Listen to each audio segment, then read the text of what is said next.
Hi everybody, Gary Braun here again with Pivotal Advisors, and today we're going to be talking about a very interesting topic that sales leaders need to deal with all the time, and that's rallying your team around change. And we implement change all the time. We implement new processes, maybe we put them through sales training, they have to do different things. We come out with new products that we want them to focus on. We might realign accounts or territories. Favorite one, we mess with their comp. We do change around their comp all the time.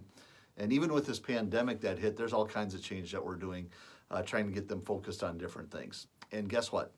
Adults don't like to change. So that's really hard for them to do.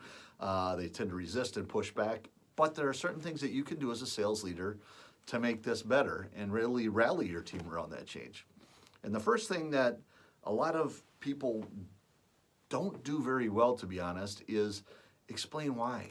Why are we changing? If people understand the why and they believe in the why, they're a lot more likely to get on board with the change. So for example, you're going to change a comp plan. Why are we changing the comp plan? Because every salesperson out there, the first thing that they think of is, oh my gosh, you're just trying to, screw me over here, and that's what the purpose of the change is. But if you came back to them and you shared with them, we're changing the comp plan because we really want more focus on, fill in the blank, new customers or this market or this product or whatever else. We've studied, and here's part of this as well, is put in there the data of why you think we need to change. We've done a study and we say that we're not getting any focus on this, so we're going to change our comp to do that. Now, if people understand the why, again, they're more likely to get on board, but you got to explain it to them. If you're going to realign territories, everybody starts immediately thinking about, oh my gosh, now I'm going to lose accounts and this is going to be terrible and it's going to hurt me. If you come and you say, we're not getting coverage in these areas. Here's what the data shows. Here's what our research shows. We need these areas covered, therefore we're going to realign to make sure that we're getting more coverage there. And you can talk about why. We've had this whole pandemic. Our whole sales process has changed. Where we used to be walking through warehouses or factories, when we used to be able to do coffee meetings and whatnot, our process has changed, and now we need to do things differently. And we got to explain to them, with all these changes, we have to be just as effective as we were before. We need to come up with a new process. Again, all this is explaining the why. And again, if people understand the why, they're more likely to get on board. The next thing is we like to say, involve them in the solution. We've solved the problem. Here's what the problem is we're trying to solve. If you're going to restructure a territory, if you're going to restructure comp, if you're going to change a process and whatnot, rather than do something to them, do it with them. Explain what the issue is, explain what the why is, show your data, and say, would love your feedback. Yes, even on a comp plan. I've had good success in the past saying, here's what we're trying to fix, what are your ideas?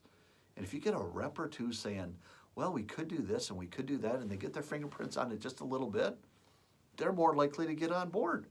So involve them in the problem. If you're going to go tackle a new market, if you're going to change a process, if you're going to restructure again, get their feedback. Because again, if you involve them, they're more likely to get on board. So again, explain the why, involve them in that change. Now it comes time to roll it out. Let's share the things that we've learned. Again, the biggest thing is share the why. Sell the why, show the data, show all the different things that we looked at. What are we trying to get done? What's the goal of our change? Number two, I like to show them we considered different things. So here, we came up with a thing that we're going to roll out. We considered this, we considered that, we considered all different types of things. And you're basically just showing them that this was not an impulsive thing. This was not a quick decision. We put our time and effort into it. So here's some alternatives that we came up with. Here's what we settled on, and then explain whatever your change happened to be. And get into great detail on what you want them to do. A lot of times I'll see change get rolled out, and here's what it's going to be, and focus on this new market, or focus on this new product. That's not good direction. How? What do we do with the current things that we've got in place right now? Are we supposed to switch all that over? And we're very unspecific about what we want them to do. We're very vague. So give them as specific as direction as you can, and then follow it up with a one-on-one. Whenever you roll out change, I like to roll out the change as a group, but then I'm going to go to each individual player and say, what does this mean to you? What specifically do you have to do differently to implement this change. So now we've sold the why, involved them, we rolled it out, and then the last one is probably the most important part of any change. You got to reinforce it. Just because you told them does not mean they're going to do it. And we have this phrase around Pivotal that we call catch them doing the right thing. So if they are following the new process, excellent. If they're getting a new deal, show them how that helped them on the new comp plan. If they're aligned to territory, for example, and they're calling on the new stuff, awesome, that's exactly what we want them to do.